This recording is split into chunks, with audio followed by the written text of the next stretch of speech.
Assalamualaikum warahmatullahi wabarakatuh. Perkenalkan, nama saya Fadila Ismail dengan NIM A2210040.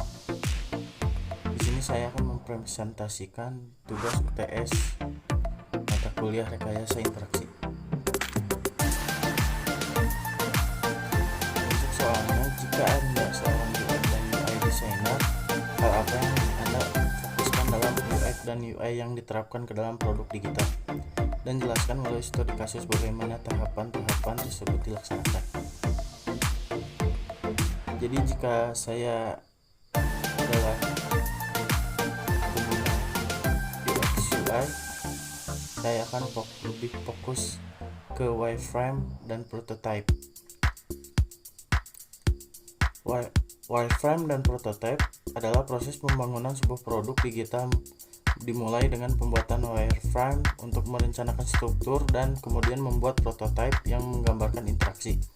Yang keduanya menjadi landasan dalam membangun produk yang memenuhi kebutuhan pengguna dengan lebih baik.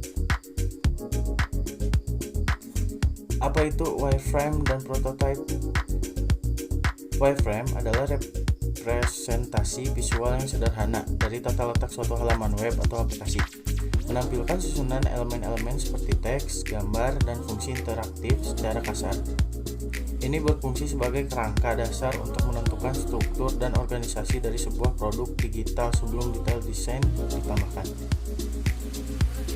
Sementara itu, prototype adalah model atau versi awal dari produk digital yang menunjukkan bagaimana produk tersebut akan berperilaku dan berinteraksi dengan pengguna. Prototype lebih lanjut dari wireframe karena tidak hanya menampilkan tata letak dan struktur, tetapi juga menggambarkan interaksi antar muka, alur pengguna, dan fungsionalitas dasar produk. Dalam pengembangan produk digital, wireframe digunakan sebagai langkah awal untuk menggambarkan kerangka dasar tanpa detail visual yang mendalam. Sementara prototype memungkinkan pengujian fungsionalitas, interaksi, dan alur pengguna sebelum pengembangan yang lebih lanjut.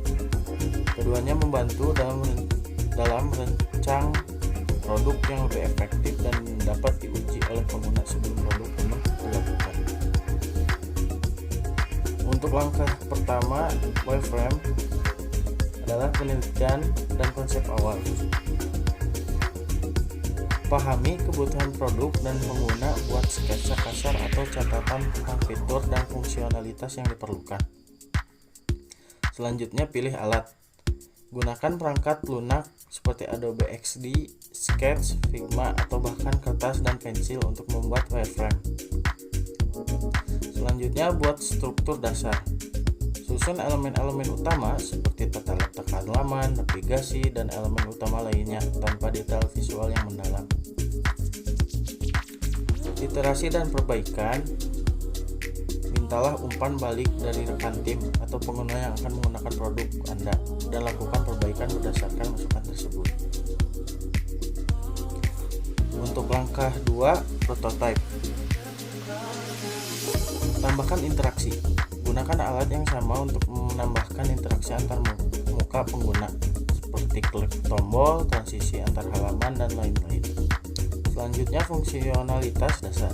Pastikan bahwa prototipe memberikan gambaran yang jelas tentang bagaimana pengguna akan berinteraksi dengan produk. Selanjutnya, uji prototipe. Lakukan pengujian dengan pengguna atau tim internal untuk melihat sejauh mana prototipe mencapai tujuannya. Selanjutnya, yang terakhir, perbaikan lanjutan berdasarkan umpan balik dan dari pengujian, perbaiki dan tingkatkan prototipe Anda. Untuk langkah tambahan, sederhanakan terlebih dahulu.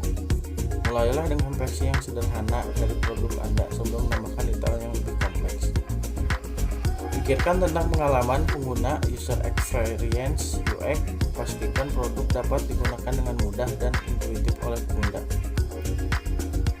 Konsistensi dalam desain, tata letak, dan interaksi antar muka. Dokumentasikan proses, simpan catatan dan versi berbeda dari wireframe dan prototype.